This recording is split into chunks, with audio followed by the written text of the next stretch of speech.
Hello, quilters. It's Tuesday, and I am glad to see you here. It is a beautiful fall day in the Hudson Valley in New York, which is 70 miles north of Manhattan, New York City. This is the place to be in the fall. I've heard other places have the best fall foliage, and you all lie because I live where the best fall foliage is. That's just a personal opinion, but I'm right. Um, my hotel rates um, say that I'm pretty close to being on track, but it's just a beautiful time of the year. Um, I have a few finishes. I have some new stuff. Since I saw you last, I haven't done much but snuggle with the baby because it was the Houston of the knitting world this weekend. So last week was the Houston International Quilt Festival in Houston, Texas. And I was there every year from 2006 to 2019 and taught there virtually when they had a virtual quilt show. Haven't been back to Houston since then. Traveling like that is kind of hard on me physically. But it is the International Quilt Festival where quilters from all over the world go. It's the largest quilt festival in the United States, and it's just a really big deal. And I didn't go. However, the next week was Rhinebeck, New York. And that is the largest sheep and wool festival in the United States. And it is in my backyard, basically. Well, it's in my county. So it's where knitters fly in from all over the world. Knitters, spinners, crocheters, weavers, etc. Fly in from all over the world. And it's just a big knitting festival in my backyard. And my daughter and her wife both knit. So they came down to spend about a week here with the baby. And that's what we've been doing. So it was magical. It was wonderful. Baby snuggles and yarn, lots of yarn, always yarn. But I really do quilt. I promise. It's just this was yarn season, so it was wonderful. And if you don't knit, kind of missing out. But what I bought new this week, none of it was fabric. It was all yarn because I was at the Houston of the knitting world. So I can show you what's new. Let me pull up a page and share with you. Now, first off, something in the knitting world that we need in the quilting world. It's called Ravelry, and it is a large database, pattern resource, project information storage. It's just a great online program. It's not the best program in the world, but it's free and it's awesome, and it's the gold standard that everybody uses in knitting. Probably also in crochet. I also crochet, but it's not a big deal, not a big part of my life. So let me share my Ravelry page with you to show you what I bought. So share screen, Ravelry. Okay. So I can put here what is in my queue, and these are projects I've decided to make. So I bought yarn for this sweater for my grandson. It's called Storm Junior, and I'll show you the yarn for that in a minute. Let's see if my yarn's going to be in here. It's not on this page, but that's the sweater I'm going to be making for him. And the best thing about knitting for babies is it's small stuff. I bought yarn for this sweater for me, Frankie. This is going to be in red with black stripes. And that yarn was from a dyer. It's hand-dyed yarn from Italy. That was a special thing for the Rhinebeck Festival. So I'll be making that for myself much later. I bought yarn. Let's see what else. Is that new? That's not new. That's new. That's new. Is that new? Yes, this is new. So there's a knitting pattern I make that's a scarf, and it's called Hitchhiker. And it's kind of this weird oblong triangle shape that is weird math. And so it's not quite a triangle. It just gets longer but shifted to the left every row. And I've made maybe 6 of them. And then she wrote an ebook of 20 different patterns that are a variation on that theme. So this is I'm going to make this scarf out of one of the yarns I bought, which is a variation on Hitchhiker. What else?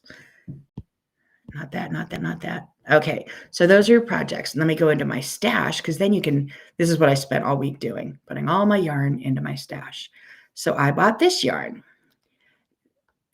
This is a sock yarn that was dyed specifically for Rhinebeck. This company dyes their yarn in groups. So they had Christmas colors, Halloween colors.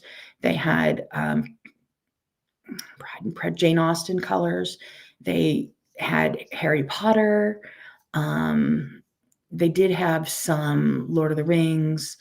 They had, so based on theme. So this was a Halloween. So like hot pink, purple, lime green. And I bought that for myself for some socks. And then I bought this from the same dyer for my husband for some socks. And this yarn is called the Eye of Sauron, which is from the Lord of the Rings. And I thought that would make a nice subtle pair of socks. So I bought his and her yarn there. I bought this yarn, and my friend is a good friend, but doesn't watch this. So I can say this. I bought this for her. This is Herd of Cats is the brand of yarn, and they dye them based on the colors of shelter cats. So my friend has a tuxedo cat, and I bought this yarn that was based on the cat that's in the picture that's attached to it. Isn't that cute? So she'll be getting those, probably not this year. Because we buy stuff as quilters and then don't make it that year, and it'll eventually get done. Knitters are the same way. I bought, this is some old cataloging I did. Old cataloging, old. Okay, so here's the yarn I bought from my grandson's sweater with all those. That's actually a light blue gray, so I'll be making that for him going into next winter. That won't be for this winter. So making like an 18-month size. I bought this yarn, which is more of that Italian yarn. So this is a thicker yarn I bought for that red and black striped sweater for me. It's Gli Occhi del Lupo. I believe that is like the eye of the wolf or something in Italian. And Carilla double knitting is the yarn base. So it is made out of, I don't have one out in front of me, but it's wool. It's just lovely. So I'm looking forward to making. And I also bought this. This was a color that was dyed for this festival, just for the shop, Pick Up Every Stitch, which is my friend's yarn shop in Mount Kisco. So this is blues and grays. And that's the one I said I would make that scarf out of with the little lacy pattern in it. Okay, none of that's this year. And I bought one more thing. Let me find it. This. So this is another one of those fingering weights. And I bought this to make a hat for my grandson and for my the grandchild I'm expecting this winter. So let me show you that really cute pattern. Let's go here. So I can say what's already a project because here's this one. And this is the pattern it's going to be. Is that the cutest hat in the whole world? So I'm going to make a little baby bear bonnet with bear ears and ties under. So yeah, if you think quilting is an expensive hobby, you should try knitting. Knitting is a more expensive hobby than quilting, but it makes you just as happy. So that was the new stuff I got this week. Let me stop sharing and come and see the chat. So, Patty, hi. I'm glad you're here. Hey, Carol. And Joan. And Terry, what are you doing here? That sock yarn might match Melissa's cat. Terry, mutual friend. Patty, you like to look at yarn with your daughter who knits. I'm lucky. My daughter and her wife both knit, and they're better at it than I am because I knit when I was a kid, and then they totally reinvented knitting in the 30 years since then.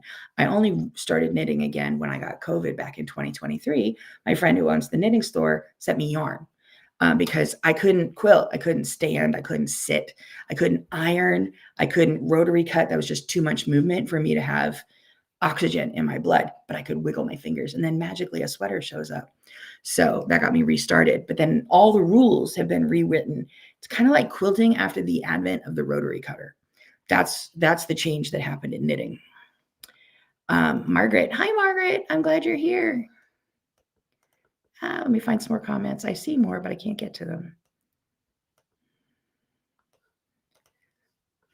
Hello, Madeline. The herd of cats yarn idea, isn't that great? Now it's not made from cats, but I actually saw a video the other day of someone holding an Angora rabbit on their lap, and they were just spinning his shed fur as he was resting in the lap. So you can make cat hair yarn, but it's wool. Let's see. Beautiful yarn your daughter likes with the national parks theme. I have the national parks knitting book for all the hats of the national parks, but I don't have the yarn yet. But you got to learn more. My husband went along with us to the fair, the festival. I have to sneeze.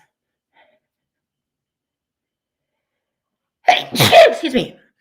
Pardon me. So it was at our county fairgrounds, which is like 160 acres or something crazy. And I don't walk well because of my back. And then I'm coming off of COVID from only 5 weeks ago. So I also don't have much lung power. I'm also still off a lot of my medications. So walking all that much was making me nervous. And my husband didn't want the girls to worry about taking care of me and the baby. So he came along. And he was so cute and so innocent. He was like, I'm sure you get a lot of good sales here at the festival. A few. There's not a lot of good deals, but there's a lot of exclusivity. You don't go to Houston for the bargains. You go for the things you can't get where you're at. And the same with Rhinebeck. And, we went to see the animals in the barns because, they have the alpacas and the goats and the sheep and the bunnies. They have a bunny barn. And we didn't see all of them because I couldn't walk all of it. I kind of pooped out by the end of the day. It took us about 45 minutes to get there from home. And it took me I was home in the blink of an eye. As in, I sat down in the car, fell asleep, and woke up in my driveway. So the trip home was really quick because it physically took a lot out of me, but it was a wonderful day. We had storms since then.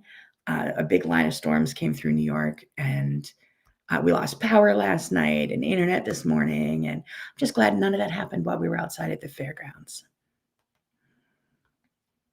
Well, hello, Dee. I'm glad you're here. And thank you, Madeline. I get fall allergies rather than spring allergies, and the voice is still creaky from COVID, which apparently I'm just going to sound like this for months. So that was some of the stuff I bought new. I'm also looking at a Go Cube for my die cutter for quilting, and it's all the English paper piecing dies because they, the hand and the paper, I bought that because I went to see, I'll put that on my wish list. And they said it's being discontinued. I'm like, and it's half off. So I had to buy it. So it's sitting right there because I'm doing some paper piecing for placemats for my nephew to match the stained glass windows in his house. So that's the new stuff. What have I finished? I have pictures of things I've finished. So let me see if I can share those. Let's try this one. So this is going to go up on As the Bobbin Turns for my subscribers. No. So this quilt is called Snowball Fight, and it is from a Primitive Gatherings book. Yay, we love all things Primitive Gatherings. It's a 9-patch and a snowball. And I made it entirely out of my 2.5-inch square boxes for my color blocks. I had a huge box of creams and I had a huge box of blues. And the only thing I needed was yardage for the snowball. Everything else was done from my scraps. And then I just quilted it, and I quilted it with snowflakes, and I quilted it with continuous curve and more snowflake. So the video is edited. I just have to get it all put up online.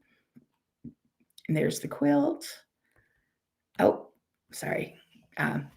Picture of the family, but we don't put a lot of those out. So that's going to be coming out in the next day or two. Let's see, Patty, your daughter and you have a deal. She knits a scarf for me. I pick out the pattern from Ravelry and Yarn Shop. Then I quilt and bind a quilt top for her. Lovely time. It is.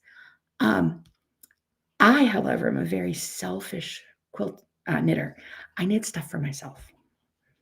Because all the projects I put in Ravelry, I'm like, I bought this yarn, it's for me.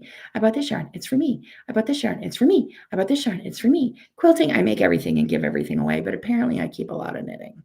I'm not keeping this. This is also something new. I had a whole bunch of yarn left over from a project, like a whole box of yarn from a big project I had done. And I thought, my church has a mission to a homeless mission. So like, oh, we could always use hats. So, okay, I can do hats. And then I was knitting them at my desk at church because I run the kids' check-in desk, and all the kids were curious about it. So now, let me find it. I have more knitting over here. So I bought a bunch of needles, and I'm setting up hats. If you knit, just so I can get to the easy part, I'm setting up a bunch of hats, getting through all the ribby, stretchy part here, and then I can plain knit the hats. So I bought a bunch of needles, and I'm pre-doing all the ribbing, and then I'll hand this off to the kids who want to learn how to knit. So yeah, I have all the Hogwarts colors because it was all the Hogwarts scarves. So I have crimson, I have gray, I have yellow, I have black, I have green, I have a darker gray, and I have a blue for Ravenclaw. So I have 8 colors of yarn in a big box that I figured would be good wool for the homeless knitting and teaching all the little kids at church to knit. So Carol, you like the pattern? Thank you. Me too. I love the pattern. Let me find it. I'm talk amongst yourselves. I'm doing a search. Where's the search bar? Hold on. There's the search bar.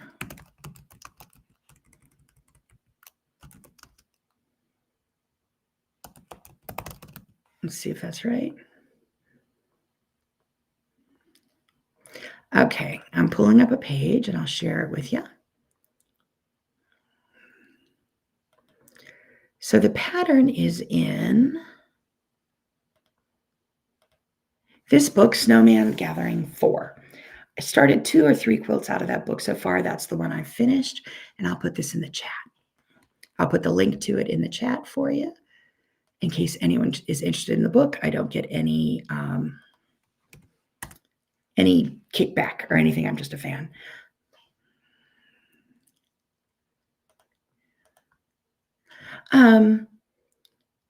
A great heart. Well, yeah, I guess I have a great heart. My cardiologist said I was doing well last week, that I'm his most boring patient ever. Then again, my cardiologist is the former head of heart transplant at Mount Sinai Hospital in New York City, and I'm his easiest patient. So he's the head of heart failure and heart transplant, but there's not that much wrong with me. So I love being the boring patient. This morning, though, I was at a lung test. This was supposed to be routine, but I got COVID. The day I was supposed to have this lung test was just a routine lung test to check on my COVID from 2 years ago. I got COVID again. And with the tests, they have you plug your nose and put on this big breathing thing, do about 45 minutes worth of breathe hard, breathe in deep, breathe out fully. See how hard you can suck in air. See how hard you can push out air. What is your lung capacity? So it was a lot of tests. But I had to bring my nose clips home because they were really cute. It's like marshmallows on the end. So yeah, I do all of these things in between being a robust user of the medical system, as my husband puts it. So yeah, I had that going on. So I did some quilting. I have more quilting going on. I've been teaching more online for this season right now. And then on Thursday night, I'm driving up to Adirondack Quilts in Glens Falls, New York, which is between Albany and Lake George-ish. So give Adirondack Quilts a call if you want to be in the area this weekend. It's lovely. I even have my mister thinking he'll come along. Maybe, depends on what the weather's like, because he gets to tootle around while I'm teaching, and I'm happy to have a driver and company. So it's a great shop. So I'm really looking forward to being back up there. And then next week I'm going to Bits and Pieces in New Hampshire for 4 days. So lots of quilting going on. For the rest of the afternoon, I'll be doing more contracts and paperwork and stuff, but I hope to actually get some sewing done. I have a quilt I want to baste up, and I started another snowball fight quilt, but in browns and black and white prints, that because those boxes of my 2.5-inch squares were full. So I'm kind of sewing those as a reward, all of the 9 patches right now as a reward for, okay, I'll finish this contract and then I'll sew a 9 patch. Then I'll finish this contract and sew a 9 patch. And I'll write this handout and I'll sew a 9 patch. So that's what I'm doing. That's what's new in my world. Pretty exciting stuff. But now I get to be back to quilting since knitting is over for the year. Not that I won't be knitting, because I will be knitting at night, but the knitting festival is over. As for my note card, number 1, I blew that out of the water. It is way full. Number 2, I'm not really sure where it is just this second. It could be here. Could it be here? I'm not really sure where it is, but when I find it, I'll get the notebook back, the note card back out, and show you that I'm trying to keep to 10 projects. But did you like that Ravelry program I showed you online? I would love to have something like that to keep track of all of my quilting projects and my quilt stash, and to just make me feel guilty about all the things I'm not doing, that I can just scroll through my stash visually. Is my daughter a software programmer? Why, yes. Yes, she is. Is she willing to make that for me? Why, no. No, she's not. Does my husband also do programming? Yes. Do I program my own website? Yes. So no Ravelry for quilters, but I'd love one. I've looked into a couple apps, and one sounded really good, and then it was discontinued. So I don't think there's a gold standard yet that's worth me putting everything into. But if anybody knows of anything Ravelry like for quilters, I'm all over it. Because I had a fun week of uploading everything. Well, not everything, but a lot into Ravelry. I still have more stuff stored in my sewing room that I haven't located yet or dug down to yet. But it's fun having a hobby or two. And when I was down at the knitting store, my friend's knitting store, for her big festival around the main festival, her store festival, I had to describe myself that I was a quilter who also knits, because I'm primarily a quilter, even though this last 2 weeks I've been primarily knitting. But I can't wait to get back into more of the quilting as well. And I'll send you pictures as that happens. So thanks for tuning in. I will be back again. Let me double check the calendar. I'm in a one day at a time type of place right now. Let's see. Today, yes, I will be back here again on Tuesday at 2:30 in the afternoon, in my kitchen table, or maybe back in my sewing room. I know, the shocker, to have my computer back in the sewing room. What? That would be so weird. But I'll be taking pictures and posting online stuff I get done. So I hope to see you at Glens Falls, New York, at Adirondack Quilts this weekend, or Bits and Pieces next week, or Pocono Sewing Back the week after that. And I think I'm in Syracuse after that. The calendar's kind of all jumbled in my head. But I hope to see you around the Northeast US or online. Take care of yourselves until I see you again next week, or in person. Take care of yourselves. Take care of each other. And happy quilting.